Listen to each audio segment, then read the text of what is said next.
It's time to take urgent measures to head off the danger of transatlantic decoupling, a strategic shift that would risk more than 7 decades of gains in democracy, open markets and individual rights.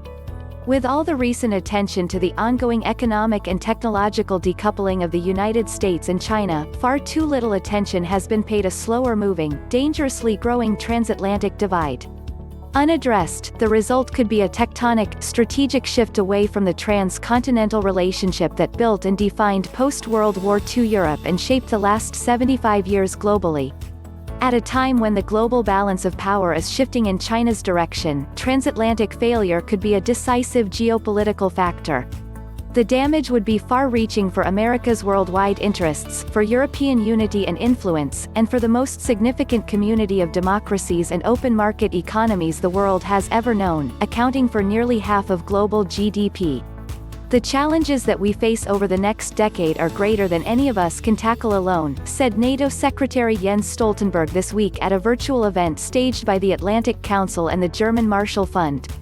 Neither Europe alone, nor America alone. So, we must resist the temptation of national solutions. He launched a significant, if insufficient, first step in addressing this transatlantic danger, NATO 2030. Its aim would be to ensure that, while the alliance remains militarily strong, it would become stronger politically and globally ensure its relevance in the face of a more assertive China and a global pandemic. The rise of China is fundamentally shifting the global balance of power, he said.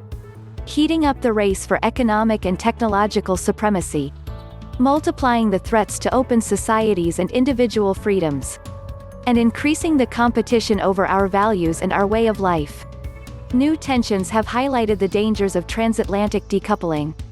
The most recent were triggered by President Trump's decision last week, though not yet implemented, to withdraw 9,500 troops from Germany, afterward capping them at 25,000.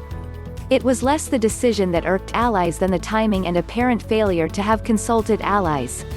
The withdrawal announcement came just days after German Chancellor Angela Merkel's decision not to attend in person the G7 meeting that President Trump had hoped to host this month.